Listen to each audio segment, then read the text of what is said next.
विधवा बहू। अनमोल की माँ शीतल जी हमेशा से चाहती थी कि उनके बेटे अनमोल की शादी किसी ऐसी लड़की से हो जो शीतल जी की पसंदगी की हो, और इसीलिए शीतल जी अपने बेटे अनमोल के लिए अच्छी अच्छी लड़कियां ढूंढने में लगी हुई थी। लेकिन तभी अचानक एक दिन अनमोल के चाचा जी का फोन आया और उन्होंने बताया कि उनके जवान बेटे आनंद की मौत हो गई है, जिसकी शादी अभी 8 महीने पहले ही हुई थी। ये खबर सुनते ही अनमोल अपनी माँ शीतल के साथ चाचा जी के घर जाता है। बहुत बुरा हुआ भाई साहब, 8 महीने पहले ही तो आनंद की बारात लेकर गए थे और अब ये। क्या बताऊं भाभी, मेरी तो दुनिया ही खराब हो गई। बेटे के साथ जो हुआ वो हुआ, लेकिन अब बहू की चिंता दिन रात खाई जाती है। मेरी बहू स्वाति की उम्र ही क्या है, अभी सिर्फ 23 साल की है।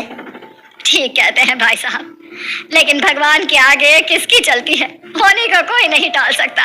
बस शीतल की चिंता में ही दिन रात परेशान रहता हूँ। इसकी दूसरी शादी के बारे में सोच रहा हूँ। पंडित जी को भी बुलाया है, वही कोई उपाय बताएंगे। ये आपने अच्छा किया भाई साहब, पंडित जी से ही पूछे कि कैसे आगे कुछ किया जा सकता है। तभी वहाँ पर पंडित जी आते हैं। आइए आइए, पंडित जी कोई उपाय बताइए। अपनी बहू को इस तरह दुखी नहीं देख सकता। वो मेरी बेटी की तरह है। ये आपका छोटा बेटा है क्या? अरे नहीं नहीं, ये तो मेरे बड़े भाई साहब का बेटा है। मेरा मतलब शीतल भाभी का बेटा अनमोल। अनमोल बेटा, आपका विवाह हो चुका है? नहीं पंडित जी, अभी तक मेरी शादी नहीं हुई। बस अनमोल के लिए ही लड़की ढूंढ रही थी पंडित जी, लेकिन अब घर में इतना बड़ा हादसा हो गया है तो कुछ दिन कोई शुभ काम नहीं करेंगे। आनंद की आत्मा को शांति मिलना बहुत जरूरी है। देखिए, हो सकता है कि आप लोगों को मेरी बात बुरी लगे, लेकिन हमारे शास्त्रों में भी कहा गया है कि देवर का मतलब होता है दूसरा वर। यानी कि अगर आप लोग चाहे तो स्वाति की शादी अविनाश के साथ करवाई जा सकती है। क्या सच में ऐसा हो सकता है? देखिए, ऐसा करने से एक बेटे का जीवन बर्बाद होने से बच जाएगा, अन्यथा आप ही सोचिए, इतनी कम उम्र में विधवा होने का बोझ वो जीवन भर कैसे ढोएगी। आप बड़ों की बात में मुझे बीच में नहीं बोलना चाहिए, लेकिन पंडित जी की बात सही है। किसी भी लड़की को अपनी जिंदगी में खुश रहने का पूरा अधिकार है। मैं आपकी बात से सहमत नहीं हूँ पंडित जी। देखिए, मैं किसी भी लड़की के लिए इस तरह की बात नहीं करती, लेकिन 8 महीने में ही आनंद की मौत हो गई और मैं अपने बेटे का विवाह किसी भी विधवा लड़की के साथ नहीं करना चाहती। कल को शादी के बाद उसका बुरा साया कहीं मेरे बेटे की जिंदगी खराब कर दे तो।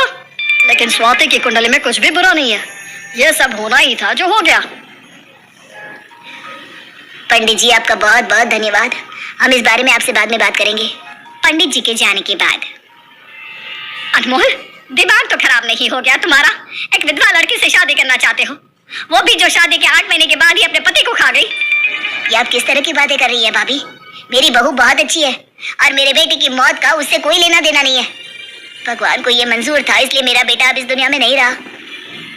माँ, मैं चाचा जी की बात से सहमत हूँ और पंडित जी ने जो कुछ भी समझाया उसके बाद से भी अगर मेरी वजह से किसी का जीवन बर्बाद होने से बच सकता है तो मैं ये कदम जरूर उठाऊंगा। मैं ऐसा हरगिज नहीं होने दूंगी, और अगर तुमने उससे शादी कर भी ली तो मैं उसे अपनी बहू नहीं मानूंगी। मैं जानता हूँ मॉम, अभी आप बहुत नाराज हैं और मेरे फैसले के विरुद्ध भी हैं, लेकिन मैं आज और अभी इसी वक्त स्वाति की मांग में सिंदूर भरकर उसे अपनी पत्नी का दर्जा दे दूंगा। मैं नहीं चाहता बेटा कि तुम अपनी माँ के खिलाफ जाओ, लेकिन मैं ये जानता हूँ कि तुम जो करने जा रहे हो वो सही है। उसके बाद चाचा जी अपनी बहू स्वाति की शादी अविनाश के साथ करवा देते हैं। अविनाश स्वाति को पूरी इज्जत के साथ अपने घर ले आता है, लेकिन ये बात शीतल जी को बहुत बुरी लगती है स्वाति के घर आने के बाद। देखो अविनाश, तुमने अपनी जिद के चलते इस लड़की से शादी कर ली, लेकिन इससे कह दो कि ये कभी भी मेरी नजरों के सामने ना आए। मम्मी जी, मैं जानती हूँ आप हमसे बहुत नाराज हैं, लेकिन मेरा विश्वास करिए, मैं आपको कभी किसी बात पर परेशान नहीं करूंगी। आपका ख्याल रखूंगी, आप जैसा कहेंगी वैसा ही करूंगी। लेकिन मुझे तो तेरे हाथ का पानी भी नहीं पीना। ना तू मेरे लिए खाना बनाएगी, ना मेरा कोई काम करेगी। मम्मी, आप कैसी बात कर रही हैं? कम से कम स्वाति को मौका तो दीजिए कुछ करने का। मैंने कह दिया ना, आज से मेरी रसोई अलग और तुम दोनों की रसोई अलग। इस विधवा लड़की के हाथ से खाना खाना भी पाप है। बस मेरे बेटे के सर पर कोई मुसीबत ना आए, दिन रात यही प्रार्थना करूंगी। मम्मी जी, ऐसा मत करिए, मैं आपकी सेवा करना चाहती हूँ, आपके साथ खुश होकर रहना चाहती हूँ। मेरे बेटे का दिमाग खराब हुआ था जो एक विधवा लड़की से शादी करके उसे घर ले आया। जाओ यहाँ से, मुझे तुमसे कोई बात नहीं करनी। शीतल की बातें सुनकर स्वाति बहुत दुखी हो जाती है। अविनाश, आपको मुझसे शादी नहीं करनी चाहिए थी। आपने बहुत बड़ी गलती कर दी। आपने अपनी माँ का दिल बहुत दुखाया है। तुम चिंता मत करो स्वाति, सब कुछ ठीक हो जाएगा। बस थोड़ा सा वक्त दो। कुछ दिन इसी तरह से बीत जाते हैं और अविनाश का प्रमोशन हो जाता है। माँ ये देखिए, मेरी सैलरी बढ़ गई और मेरा प्रमोशन भी हुआ है। चलो कुछ तो अच्छा हुआ। जब से तूने इस विधवा लड़की से शादी करी है, मुझे तो हर रोज डर लगता है कि कहीं तेरी जिंदगी में कुछ गलत ना हो जाए। माँ कुछ गलत नहीं होगा, सब कुछ अच्छा ही होगा। आप देखते जाइए। कुछ दिनों के बाद शीतल की तबीयत खराब हो जाती है। माँ जिद मत करिए, स्वाति को आपके लिए खाना बनाने दीजिए, वो आपकी मदद करेगी। मुझे उस लड़की के हाथ की कोई मदद नहीं चाहिए। अगर तुम अपनी माँ को खुश देखना चाहते हो तो मेरे लिए एक नर्स लाकर रख दो। ठीक है माँ, आपकी जिद के आगे मैं कुछ नहीं कर सकता, जैसा आपको ठीक लगे। अपनी माँ की जिद से परेशान होकर अविनाश एक नर्स को उनकी सेवा के लिए लाकर रख देता है। एक दिन दोपहर में जब शीतल को भूख लगती है तो वो नर्स को आवाज देती है, लेकिन उसे नर्स कहीं नजर नहीं आती। कहाँ चली गई ये नर्स? मुझे दवाई लेनी थी, लेकिन उससे पहले खाना भी तो खाना है। मम्मी जी, खाना खा लीजिए। तुम मेरे लिए क्यों खाना बना कर ले आई हो? क्योंकि मुझे पता था कि आपके खाने का वक्त हो रहा है और आपको दवाई भी लेनी थी। मुझे इसकी जरूरत नहीं है। कहाँ है वो नर्स? उसे बुलाओ तुम। मम्मी जी, वो तो अभी अभी घर के बाहर की तरफ गई है। मैंने उसे जाते हुए देखा था। आप प्लीज खाना खा लीजिए। अच्छा ठीक है, मजबूरी है इसलिए खा रही हूँ, वरना तेरे हाथ का तो लाया हुआ पानी भी ना पीऊं मैं। स्वाति उदास होकर वहां से चली जाती है। थोड़ी ही देर बाद उसे अपने सास की जोर से चिल्लाने की आवाज सुनाई देती है। वो दौड़कर जैसे ही कमरे में आती है तो देखती है कि शीतल जमीन पर गिर गई थी। क्या हुआ मम्मी जी, आप नीचे कैसे गिर गई? कुछ नहीं, बाथरूम जा रही थी, पता नहीं वो नर्स कहाँ चली गई। मुझे थोड़ा सा चक्कर आ गया था। जानती हूँ मम्मी जी, मैं आपको छू नहीं सकती, लेकिन फिर भी इस वक्त क्या मैं आपको हाथ लगा सकती हूँ? अगर मजबूरी ना होती तो तुझे अपने पास भी नहीं आने देती।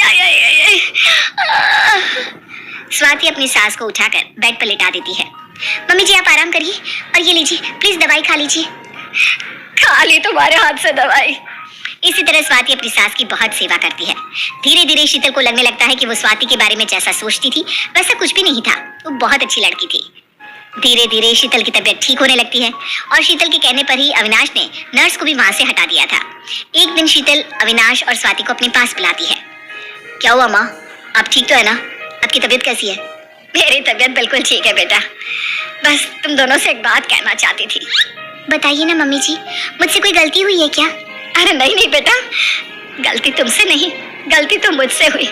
मैंने हमेशा तुम्हें उल्टा सीधा कहा, तुम्हारे हाथ का खाना तक नहीं खाया, लेकिन आज तुम्हारी वजह से ही मैं बिस्तर से उठकर खड़ी हुई हूँ बेटा।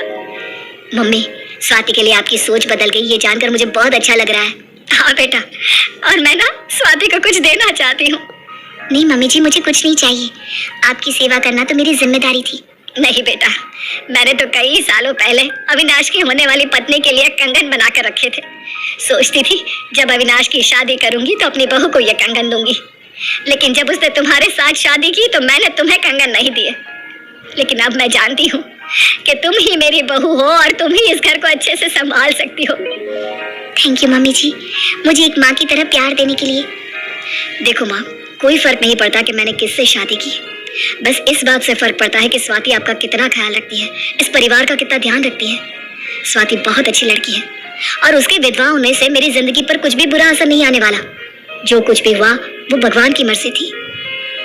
उसके बाद शीतल ने अपनी बहू स्वाति को खुशी खुशी स्वीकार